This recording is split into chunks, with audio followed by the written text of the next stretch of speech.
I live in a one-bedroom studio, so every square foot in here has to earn its place. This one desk is where I work my 9 to 5, where I make my videos after hours, and where I unwind once all it's done.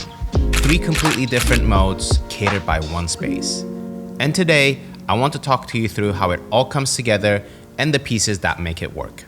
So real quick, for anyone who's new here, my name is Vernal and I'm a hybrid design engineer based in Orlando, Florida. I work on a team that's building a commodities trading platform where I plan, research, design, and oftentimes build the UI that hundreds of traders use every day. Then I log off and the whole thing flips. Now I'm shooting, editing, or just gaming to shut my brain off. So this one space has to wear 3 completely different hats, which sounds like a recipe for chaos. And honestly, some days it is. But here's the thing, this is a studio apartment and I can't just keep throwing furniture at the problem every time I need to do something new. So everything in here had to earn its spot. Most of it for how it works and some of it for how it makes the space feel. And that one constraint shaped basically every decision you're about to see. And the foundation under all of it is the desk, which is where today's sponsor comes in. This video is sponsored by Vernal, which worked out because I was already looking for a desk like this as an upgrade, so it wasn't a tough call to make. So let's start from the ground up because this desk is genuinely what made the whole layout possible. I'm running the Vernal Core 3 in the L shape. It's a walnut top, black frame, and it's 79 by 71 inches, which is actually the largest size they offer on their site right now. And this was a big change for me because before this, I had 2 separate standing desks just shoved together. It worked out, but the side desk legs stuck out right where I needed to roll my chair, so I was always constantly bumping into them when I moved between the 2 sides. And that's actually why I was looking specifically for an L-shaped desk. It's one continuous surface on the top and the leg layout finally clears up that spot where my chair kept catching. So now I can roll from my work side over to my gaming side without an issue. And another quality of life upgrade I got with this Vernal desk is that it's actually a lot quieter than my old desks. Now don't get me wrong, my previous desks were pretty quiet too, but this one goes up and down so smooth even with all the payload I've got piled on top of it, and it still stays really quiet.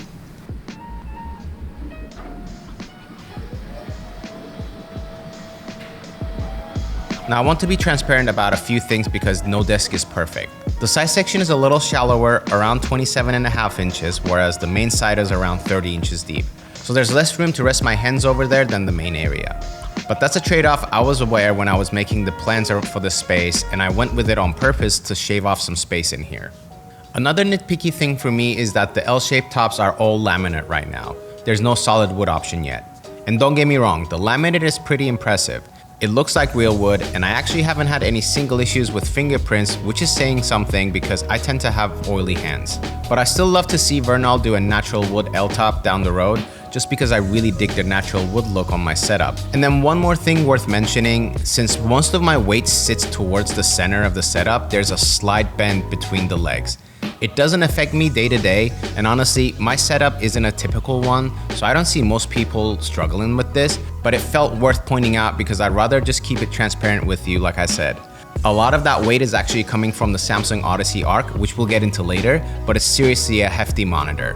So as long as you're not putting a roughly 100-pound display on your desk, I think you're probably good to go. The L desks are actually rated up to 397 pounds, so there's a ton of headroom there. And they've got pretty detailed documentation out there that you can download and go through it yourself. And that attention to detail isn't just in the testing. You can actually feel it in the whole experience of building this desk too. Every hole on the tabletop is pre-drilled and everything lines up exactly like it should. So even though the assembly took a little while, mostly because of the sheer size of this desk, it was still pretty straightforward and easy to build. Prices start at $459.99, and you can click the link in description and use my code YTAT6 for an extra 6% off of your order. So with the foundation out the way, let's get into details. Cable management is also a big part of how I keep this whole place organized. And to do that, I leaned pretty hard into Vernal's accessory ecosystem. So first up is their cable management set. Now there are cheaper packs on Amazon that'll give you the individual zip ties and whatnot, but if you prefer the convenience of an all-in-one solution for most of your cable management needs, this one made cleaning up all the wiring really easy. And honestly, I can't stress this enough, cable management is the most overlooked part of almost every setup I see online. The thing is, you can drop thousands on gear, and if the cables are still a mess, the whole thing is going to look cheap. So getting the cable management right from the start is what quietly pulls everything together. And in a small space like this, storage ends up mattering a lot more than you think. Since it's an open plan studio, my desk is out in the open all the time. So being able to tuck my everyday tools away and keep the surface clean makes a real difference in how the place feels. For storage, I've got a couple of Vernal pieces working together. The file cabinet in walnut sits next to the desk, and it keeps all my documents, random odds and ends out of sight, so the space doesn't feel cluttered. The drawer is where the everyday stuff lives though. It's the matching walnut laminate and I really like the feel of it. Plus the organizer inside is great for grouping the little things and keeping everything neat and tidy without having to 3D print anything. So that's where I stash my most used Thunderbolt cables, my unboxing knife from Quite Carry, my Tilta multi-tool, my Ryka GR4, and a few gray cards for white balancing my videos. I think the only thing I'd nitpick about this drawer is its placement. The only spot you can really mount it is right in the center of the desk because the pre-drilled holes don't give you the option to shift it off to the either side. I would have liked a bit more flexibility there because every time I open it, I have to roll my chair back to get into it. But other than that, it's been really smooth, and like I said, I love how it keeps everything tucked away. And then my favorite of the accessories, and what I've been already getting a lot of questions about it, is the CPU holder. It mounts my massive PC case off the floor, but still keeps it on display instead of hiding it away. One downside of switching to this layout is that with my old 2-desk setup, I had more room to just set the PC right on the desk. And I really like putting it up for display since I think it adds to the whole vibe of the setup. But this ended up being a smarter way to still keep it visible for people to see while saving that desk space at the same time. As for the specs of the PC, we'll get into that later. Now on both sides, I'm using the Vernal desk shelf in laminate walnut to match the tabletop. They're both 47.2 inches long, so that's the larger size, and it's roughly around 120 centimeters. And they give me a little stage for the pieces I actually want to show off, as well as keeping some organization. So on one side, under my monitors, my Mac Studio and my Leica sit up on display, along with my Hasselblad camera, while my audio interface tucks underneath out of the way. The tray that comes with it is pretty handy as well, though I'll be honest, I do wish it had some kind of stopper mechanism so it wouldn't slide all the way out or tip when I pull it out. On the other side of the setup, I run the shelf without the tray and that middle leg because I need to put some stuff underneath that takes up the extra space, which we'll get into later. And up top on that side, I've got the human scale Nova Light, one of my favorite Wolverine statues, and this new Lewis Hamilton Lego that's my latest addition for a little pop of the color. And lastly, for organization, I'm running the Vernal cable trays underneath both sides. These are the small sizes and they actually weren't quite big enough for my 8-outlet industrial power strips. So what I ended up doing was mounting the power strip right under the desk, which ended up looking cleaner than I thought it would. I got the power strip right up front and any big chunks of cable can be stashed neatly away on the trays. So that's pretty much the surface that everything lives on. Now let's get into the main side, which is my personal workspace. What's powering everything here is my M3 Ultra Mac Studio. It's got a 32-core CPU, 80-core GPU, 32-core neural engines, 512 gigs of unified memory, 1 terabyte of internal storage, 6 Thunderbolt 5 ports, and a 10 gigabit Ethernet port, which at the time of shooting this video, this option of that Mac Studio is no longer offered by Apple. I also went in and upgraded the storage on the Mac Studio myself up to 8 terabytes too. But that's a project on its own, so I've got a full video on that coming in if you want to see how it went. And if that sounds like an interesting project to you, a quick like or subscribe goes a long way in supporting this channel. This powerhouse of a Mac Studio drives a pair of the newest Apple Studio Display XDRs sitting side by side, and this is actually the latest addition to the whole setup. I just upgraded these a couple of days ago, and they replaced the Odyssey OLED G9 I had there before, which was stacked under an LG 31-inch ultrafine 4K. I went back to a dual monitor setup because of how my work has shifted lately. Like I said, my stack layout was pretty useful, but more of my day-to-day now leans toward agentic work and video editing rather than what I used to do. So I like having one screen to drive the main task and then one to keep an eye on everything else. And that split has actually been helping me focus on what I'm doing more deliberately. Now on the downside, it's still an adjustment for me because I'd gotten used to having so much screen real estate. And once you live with a super ultra wide like the OLED G9, it's a real adjustment both getting used to it and then stepping away from it too. That said, so far the Studio Display XDRs have been really impressive. One thing I do wish is that they came in 32 inches instead of the 27 inches they released. But besides the size, I really like that they're mini LED because, like I said, the brightness is excellent. And the colors cover both P3 and Adobe RGB. So when I'm editing and grading footage, what I see on screen is very close to what I actually get on my devices. Then on either side of my displays, I've got a pair of Atom Audio A75 sitting on clamp-on stands from Gator Frameworks. And if you've been following the channel for a while, you know I ran the KRK Rocket 5 for a pretty long time. Then I gave the PSP Alpha IQ streaming speakers a shot for a bit too, and I really did enjoy the yellow pop on those, but these Atom Audios have been honestly next level, and I think I'm gonna be on them for quite a while. These run into my old Rode AI1 interface, which I'll be honest is on borrowed time at this point. It still does the job, taking in the unbalanced outputs from the speakers and giving me an XLR inputs from my Shure SM7DB. But lately, it's been losing power on its own, so I have to unplug it and plug it back in just to bring it back. So I'm expecting to upgrade this before long. I'm in the market right now, maybe a Scarlett or an Apollo Twin down the road, but we'll see. The SM7DB lives on an Elgato low-profile boom arm mounted right on the desk. And I really like this thing because it sits low and stays out of sight when I don't need it. So it's not cutting across my shot or hovering in my eye line all day. And then for the rest of the I/O, my main mouse is the Logitech MX4. If you've been a subscriber of the channel, you know I've been on the MX lineup for quite a while now, ever since the MX Master 2 back in 2020. I know there's a ton of hype around this mouse, and honestly, it does live up to it. It's one of my favorites of all time, and I've tried a lot of mice over the years, but this is the one that I kept coming back for productivity or any kind of creative work. And then for my keyboard, I'm currently using the Encore X-Ray from Mode Design with the matching X-Ray keycaps and a cable. I don't want to go too deep on this one because I've got a dedicated build video coming just for it. And it's not sponsored, I bought it on my own.